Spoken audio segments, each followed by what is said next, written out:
caso tenha esquecido, egrejo Senhor, permita-me recordar, sou a sua mulher. Oi gente, tudo bem? Eu sou a Ana Lu e eu li Laços, do Domênico Starnone, com tradução para o português do Maurício Santana Dias. Sim, o ano é 2022 e eu estou trazendo uma resenha de Laços. Por quê? Porque eu não li quando ele estava no hype e aí eu comecei a ler agora. Essa foi minha primeira incursão na obra do Domênico Starnone e eu confesso que assim, por há algum tempo eu disse que eu nunca ia ler esse livro. E aí depois eu resolvi ler, mas eu tinha dificuldade de quebrar aquela barreira de quando eu tinha dito aqui que eu nunca ia ler esse livro. E isso aconteceu porque logo que eu li Dias de Abandono da Helena Ferrante, eu comecei a ouvir falar desse livro. E quando eu ouvi falar dele, as pessoas colocavam muito como uma resposta do homem pra história de Dias de Abandono. E aí eu fiquei puta. Eu falei, eu não preciso da versão do homem da história, ele não tem que meter o bedelho nisso. E aí eu criei uma birra muito forte com esse livro. Só que depois, com o passar do tempo, eu ouvia cada vez mais gente falando do Domênico, mas principalmente desse livro. E eu fui, sim, ficando bastante curiosa pra ler.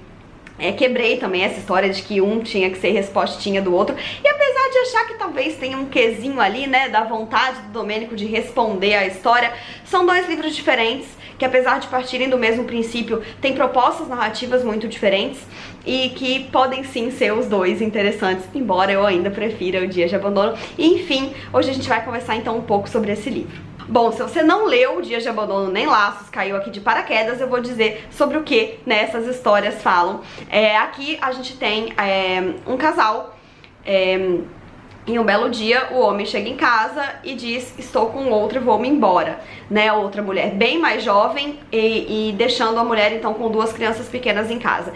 Esse é o panorama que se repete em Dias de Abandono e aqui. Só que a partir daí, a solução que os dois autores trazem para a narrativa aqui é extremamente diferente. Porque enquanto no livro da Helena Ferrante um dos pontos altos ali do engajamento da história é a claustrofobia, né, a gente acompanha os primeiros dias de abandono daquela mulher que ficou sozinha em casa com aquelas duas crianças e aquele cachorro, enquanto via o seu marido desfilar pela cidade com uma mulher muito mais nova, vivendo o auge daquela emoção, né, a gente tem ali, se eu não me engano, uns 8 dias seguidos, assim, é uma coisa muito, muito intensa, muito imersa.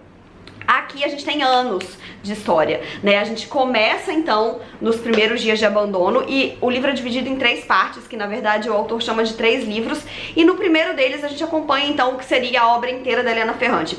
Esses primeiros dias, essas primeiras percepções que a mulher tem quando o cara sai de casa e deixa ela ali com as duas crianças. A narrativa é muito boa, assim. O primeiro livro, na verdade, é o meu favorito dos 3. Aqui eu digo livro, tô dizendo as partes do livro. O começo desse livro é fenomenal, né? Como eu falei ali, a primeira frase vocês leram, mas toda essa parte do livro é ela se dirigindo a ele e falando pra ele o que ela tá passando e o que ele tá deixando de enxergar, né? Então, ele sai muito que bem de casa pra ficar com uma mulher mais nova e ele praticamente esquece que ele tem filho, enquanto ele faz de conta que ainda quer que esses filhos permaneçam na vida dele. Então, sei lá, uma vez por mês ele vai lá, faz uma firula e faz de conta que ele quer que aquelas crianças estejam presentes na vida dele e agindo com ele como elas sempre agiram antes, quando elas não têm mais aquela presença dentro de casa, elas não têm mais o carinho desse pai no dia a dia e a mãe tá ali tendo que dar conta de tudo, né? Então essa mulher, ela tá cansada, ela tá com raiva, ela tá magoada e tudo isso é muito bem expressado nessa primeira parte do livro. Já na segunda parte do livro a gente vai pra anos depois e quem tá narrando a história é o homem. E eu acho que eu não vou contar em que pé eles estão nessa situação, porque eu acho, e eu não esperava isso do livro, né, então no início eu fiquei até um pouco confusa, então não vou falar o que aconteceu aqui, mas é ele que narra e, como eu falei, houve um salto temporal muito grande, então ele vai falar do momento em que ele tá vivendo agora, e ele tem uma outra visão desses fatos, né, de como tudo aconteceu, de como que ele se sentiu, de como que as coisas se desenrolaram na visão dele. E aí, por fim, a gente tem depois, no terceiro livro, um desfecho de um drama que acontece no segundo livro, que é um dia que ele chega em casa e encontra o apartamento completamente revirado, muitas coisas foram atrapalhadas ali dentro, né, embora eles não estejam dando falta de nada, ele, a pessoa que tá com ele, além de um gato. E aí a gente se envolve muito nessa trama ali de tentar entender o que aconteceu, quem entrou na casa dele, por quê e onde tá esse gato. E no terceiro livro a gente tem então esse desfecho.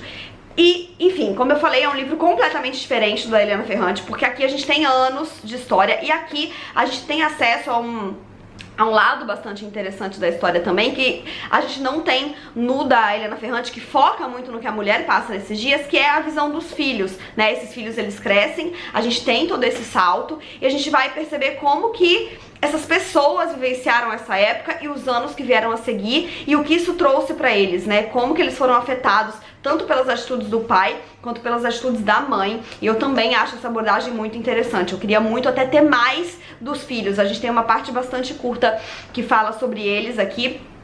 E é claro, né, dentro da narrativa da mulher e dentro da narrativa do homem, eles são citados, né, de maneiras diferentes, em épocas diferentes, mas a gente conhece um pouco deles ali, ou um pouco da visão que os pais deles têm deles, mas não necessariamente deles, e deles a gente vai saber mesmo mais pro final da narrativa. É um livro interessante, é um livro muito bem escrito, mas, dito tudo isso, minha primeira impressão com Domenico Starnone é que as pessoas se emocionaram demais. Eu esperava um livro incrível, até porque a primeira página desse livro é realmente fenomenal.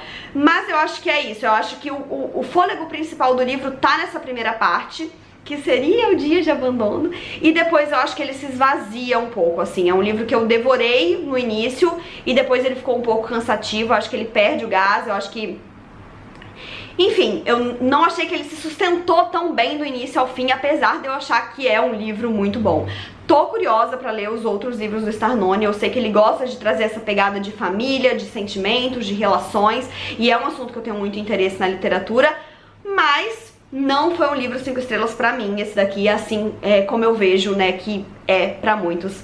Acontece, né, afinal de contas, cada um sempre tem uma experiência, mas tô curiosa pra saber o que mais o Domenico vai me entregar, embora um pouco ressabiada, porque eu já ouvi também algumas pessoas falando que Laços é o melhor dele. Se eu não gostei tanto assim, tanto assim, talvez eu goste menos ainda dos outros, mas talvez não, talvez meu encontro com outras obras dele me surpreenda, mas vai demorar, porque eu ainda nem tenho nenhum na estante. E então é isso, gente, me contem aqui embaixo se vocês já leram esse livro, o que é que vocês acham, se vocês estão no time dos 5 estrelas muito emocionados, ou do ok, é um livro bom, mas não era pra tanto.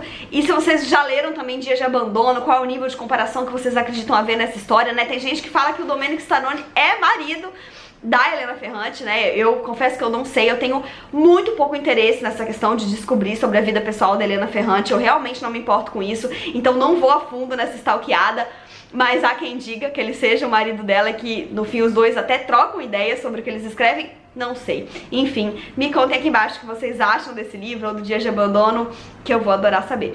Não se esqueçam de se inscrever no canal se ainda não forem inscritos, deixarem um joinha se curtiram, porque isso ajuda muito o canal a crescer. Um beijo e até a próxima. Tchau!